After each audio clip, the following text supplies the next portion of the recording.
కరా శుభకరా దేవా దీనాధార తిమిర సంహార దినకరా శుభకరా. సూర్యబింబం ఇలా కనపడేటప్పటికీ హృదయములనేటటువంటి పద్మాలు ఇలా వికసనం పొందుతాయి. అందరికీ కూడా తెల్లవారింది అని ఒక్కసారి లేస్తారు. ఊరు తెల్లారిందంటే అలా ఊరు తెల్లవారేటట్టు లోకానికి తెల్లారిపోయింది ఎప్పుడు సూర్య భగవానుడు ఇస్తే. అందరి చేతులు ఇలా కలుసుకుంటాయిట. ఎందుకని? ఆయనకి నమస్కారం చేయడానికి. హృదయ పద్మములు వికసిస్తాయిట. ఇవి హృదయ పద్మం వికసనం పొందింది, చేతులు ముడుచుకున్నాయి. చంద్రకాంతికి విచ్చుకునేటటువంటి సరోజములలా, సూర్యకిరణాలకి ముడుచుకునేటటువంటి సరోజములలా ఇలా చేతులు ముడుచుకుంటే హృదయ పద్మములు వికసనాన్ని పొందేట. ఇలా హృదయ పద్మాన్ని వికసనం పొందేట్టు చేతులు ముడుచుకునేటట్టు చేసి భానుబింబంబు పూర్వాద్రిపై వెలింగే. ఆ భానుబింబం పూర్వాద్రి మీద వెలిగింది. ఎందుకని జనులందరూ నమస్కారం చేయాలి? ఏం చేయకపోతే ఏమవుతుంది అంటే, ఆయనకి నమస్కారం చెయ్యడానికి కొన్ని ప్రధాన కారణాలు చెప్పింది వేదం. ఎందుచేత అంటే సూర్యుడొక్కడే ఎప్పుడూ ఒకలా ఉండడు. ఏదో వెలుగుల బంతి కదా అని ఎప్పుడూ 365 రోజులు అలాగే ఉండేటటువంటి లక్షణంతో ఉండడు. ఒక్కొక్క నెలలో అంటే చాంద్రమానంతో చెప్పబడినటువంటి నెలల్లో ఒక్కొక్క నెలలో సూర్యుడు ఒక్కొక్క రూపాన్ని పొందుతాడు. అందుకే ఒక్కొక్క పేరుతో పిలవబడతాడు. పిలవబడినప్పుడు చైత్రము, వైశాఖము, జ్యేష్ఠము, ఆషాఢము, శ్రావణము, భాద్రపదము, ఆశ్వీజము, కార్తీకము, మార్గశిరము, పుష్యము, మాఘము, ఫాల్గుణము అని 12 నెలలు కదూ. ఈ 12 నెలలలో ప్రకాశించేటటువంటి సూర్యబింబం తన కిరణములను పైకి కొట్టాలా, మధ్యలో ఉంచాలా, క్రిందకి కొట్టాలా, ఏ భూతములను ఎంత అనుగ్రహించాలి అన్నది కిరణముల యొక్క వ్యూహముల విభాగము చేత మార్చుకుంటాడు. ఆ మార్చుకున్నప్పుడు ఒక్కొక్క నెలలో ఒక్కొక్క పేరుతో మారిపోతుంది కాంతి. అందుకే ఈ 12 నెలల్లో పిలిచేటటువంటి సూర్యులకు 12 పేర్లున్నాయి. ప్రతి నెలకి సూర్యుడు అనరు. సూర్యుడు మూలకందం. కానీ మొట్టమొదట చైత్రమాసం దగ్గర నుంచి మొదలు పెడితే ధాత, అర్యముడు, మిత్రుడు, వరుణుడు, ఇంద్రుడు, వివస్వంతుడు, త్వష్ట, విష్ణువు, కర్యముడు, పూషుడు, భగుడు, క్రతువు అని 12 నెలలకి 12 మంది అధిపతుడు ద్వాదశాదిత్యుడు. ఒక్కొక్క నెలలో ఒక్కొక్క పేరుతో పిలవబడి ప్రకాశిస్తాడు. ఎందుకు అలా ప్రకాశిస్తాడో తెలుసా? ఆయన అలా ప్రకాశిస్తే తప్ప లోకం నిలబడదు. ఎందుకు నిలబడదు అంటారేమో. ఆయన 1000 కిరణములు కలిగిన వాడు అంటారు, సహస్ర కిరణుడు అని. సహస్ర కిరణుడు అంటే సంస్కృతంలో 1000 కిరణములే ఉన్నవాడు అని కాదు దాని అర్థం.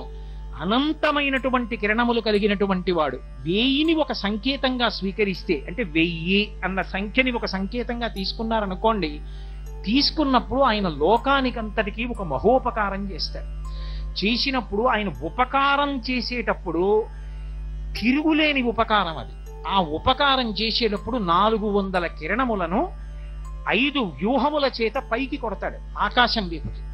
అలా పైకి కిరణ ప్రసారం చేసినప్పుడు ఆ 5 విభాగాల్ని ఏమని పిలుస్తారు అంటే, అందులో మొట్టమొదటిది చందనము, రెండవది యాహ్యము, మూడవది కోతణము, నాలుగవది భృగణము, 5వది అమృతము అని 5 విభాగాలు చేస్తాడు. 5 విభాగాలతో 400 కిరణములను ఊర్ధ్వభాగం వైపుకి విసురుతాడు. విసిరితే ఏమవుతుందంటే, తాను ఇంతకు ముందు ఉత్తరాయణంలో నీటినంతటినీ లాక్కుంటాడు. లాక్కున్నది దక్షిణాయనం వచ్చేటప్పటికి 400 కిరణములను పైకి పంపిస్తే మేఘములన్నీ కూడా బయలుదేరి వచ్చి వర్షాన్ని కురిపిస్తాయి. అంత వర్షం కురిపించాలి అంటే ఆయన మార్పు చెందుతాడు. కిరణములను 400 కిరణములను పైకి ఆకాశం వైపుకి వెళ్ళి మేఘమండలాన్ని లోకం మీదుగా పంపిస్తాడు. మహోపకారి. అందుకే మేఘానికి తక్షణ ఉపకారం, సూర్యుడికి తక్షణ ఉపకారం. ఆయన్ని ప్రార్థన చేసేటప్పుడు అందుకే శంకరాచార్యులు వారు సౌందర్యలహరి చేస్తూ ఒక మాట అంటారు, సకృన్నత్వానత్వా అంటారు. సకృన్నత్వానత్వా అంటే పరమభక్తి తత్పరులైనటువంటి వారు ఒక్కసారి నమస్కరిస్తే అనుగ్రహించేస్తారు. ఒకప్పుడు బ్రహ్మాండమైన యజ్ఞం చేశారు దక్షిణ దేశంలో, పూర్ణాహుతి. ఇంకా కొద్దిసేపట్లో పూర్ణాహుతి అవ్వాలి. పూర్ణాహుతి మాట దేవుడెరుగు, యజ్ఞశాల కూడా నిలబడేటట్లేదు, అంత మబ్బేసింది, విపరీతమైన మబ్బు. మహాస్వామి వారు కంచికామకోటి పీఠాధిపత్యం వహించిన ప్రాతస్మరణీయులు చంద్రశేఖరేంద్ర సరస్వతి మహాస్వామి శరీరంతో ఉన్నారు. అప్పుడు లోపల పర్ణశాలలో ఉన్నారు ఆయన. ఆయన దగ్గరికి వెళ్ళి చెప్పారు, అయ్యా ఏది నిలబడేటట్లేదు, గాలి వచ్చేసేటట్టుంది, పూర్ణాహుతి కూడా అవదు, యాగం ధ్వంసం అయిపోయేట్టుంది అన్నారు. ఆయన బయటికి వచ్చి సత్యదండం ఎత్తి సూర్య భగవానుడికి నమస్కారం చేసి ఆయన కాషాయ వస్త్రంలో దారం ఒకటి తీసి విసిరేది, విసిరి నమస్కారం చేశారు. అంతే, పూర్ణాహుతి అంతా అయిపోయే వరకు చుక్క పడలేదు, గాలి వేయలేదు, అయిపోయింది. అందుకే మీరు బాగా గమనించండి, శరత్కాలం వచ్చిందనుకోండి, మా చిన్నతనంలో అందరినీ పిలిచి ఒరే తెల్లమబ్బుకి నమస్కారం పెట్టండి రానివారు. మాకు చిన్నతనంలో తెలిసేది కాదు, ఎందుకు ఈ తెల్లమబ్బుకి నమస్కారం పెట్టమంటారు. నల్లమబ్బు రూపంలో ఆయనే మహోపకారం చేస్తాడు. ఉత్తరాయణం అంతా నీరు లాక్కుంటాడు, దక్షిణాయన ప్రారంభం నుంచి కురిపిస్తాడు. కర్కాటక రాశిలోకి వెళ్ళాడు అనుకోండి, ఇంకా వర్ష ఋతువు వచ్చేస్తుంది శ్రావణ భాద్రపదాల నుంచి, ఇంకక్కడి నుంచి వర్షం పడుతుంది. వర్షం పడలేదనుకోండి లోకం నిలబడదు. ఆ వర్షం పడాలి అంటే ఈ 5 వ్యూహముల చేత, చందనము, యాహ్యము, కోతనము, భృగణము, అమృతము అనబడేటటువంటి 5 విభాగములు చేసి, ఈ 5 విభాగములుగా 400 కిరణములను ఆకాశం వైపుకి తిప్పి మేఘమండలాన్ని పంపించి వర్షం కురిపిస్తాడు.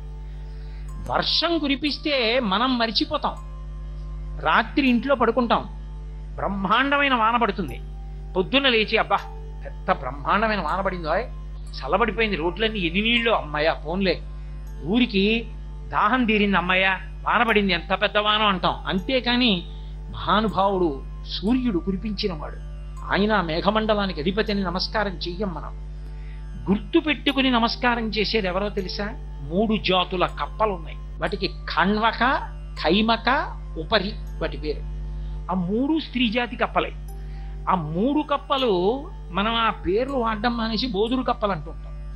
ఆ కప్పలకి ఎంత కృతజ్ఞత అంటే, అవి సూర్యుడు వర్షాన్ని కురిపించినందుకు బెక బెక బెక బెక బెక బెక బెక బెక బెక అని కృతజ్ఞత చెప్తూనే ఉంటాయిట, నోరు నెప్పెట్టేలా.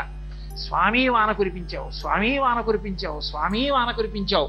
అందుకే తన పట్ల అంత కప్ప అరిస్తే పాముకి తెలుస్తుంది అది ఇక్కడ ఉందని, తన శరీరం పోతే పోయిందని సూర్యుడికి కృతజ్ఞత చెప్పుకుంటుంది బెకబెకలాడుతూ. అలా చెప్పేవన్నీ కాదు, ఒక్క ఖణ్వక, ఖైమక, ఉపరి, ఈ 3 జాతుల ఆడకప్పలే.